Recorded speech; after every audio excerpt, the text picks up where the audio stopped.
You're listening to the Taylor's newsletter, The Obvious Choice, for Tuesday, the 16th of July, read by me, Stephen Lewis. To get your copy directly to your inbox, go to taylist.agency/newsletter. All links are in the show notes. Revealed, your most valuable teacher. It's almost impossible that you haven't come across Simon Sinek. Why? See what I did there? If you know, you know.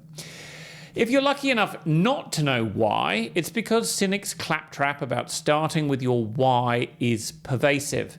Sinek achieved fame for his vaporous presentation at a Puget Sound TEDx, which centered around his mantra that people don't buy what you do, they buy why you do it. Quick, where do you most often buy groceries? What's that shop's why? What's the last gadget you bought? What's the manufacturer's why? Where was the last place you bought clothes? What's enough, right? The idea that anyone buys for the seller's why is bollocks, dipped in shite, and served in a cone of codswallop. It doesn't stand up to a moment of self-reflection. And it's that moment of self-reflection that I wanted to write to you about today. Sometimes your best teacher is you. Often, you have only to spend a moment thinking about how you go about your day to realize that a guru is shooting tinsel out of their arse. At the same time, you have to be careful because, as the marketing truism goes, you are not your client. You might consume the product or service that you sell, but your position inside baseball divorces you from seeing baseball the way civilians do. So you shouldn't use yourself as a test when it comes to thinking about your product or service, but you should always look within yourself first to check a theory, especially one about human behavior. You're amply qualified. You're a human. Anyone who has come to training with me will tell you that Sinek is a recurring theme for me. Recently, that led to a first. After a private session of ChatGPT Mastery, an engineer complained to the course organizer that I'd bagged Sinek.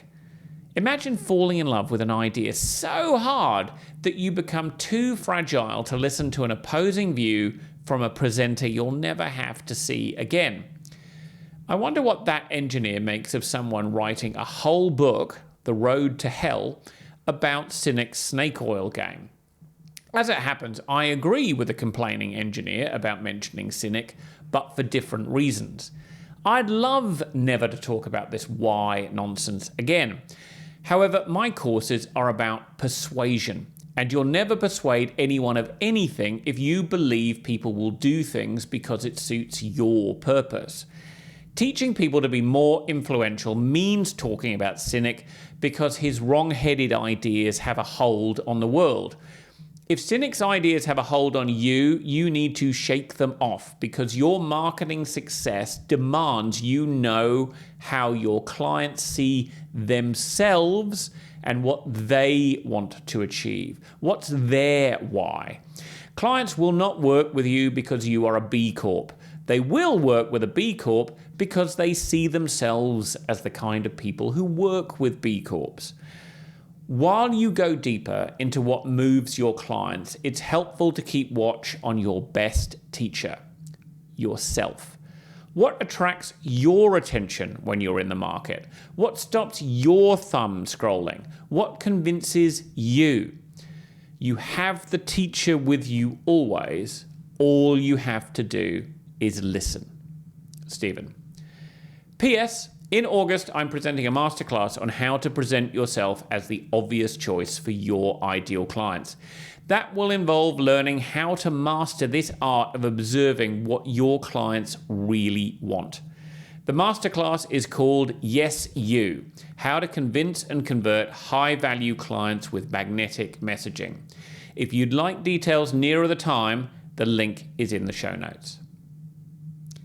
That was The Obvious Choice, the Taylor's newsletter for Tuesday, the 16th of July, read by me, Stephen Lewis. To get your copy directly to your inbox, go to taylist.agency/newsletter. All links in the show notes.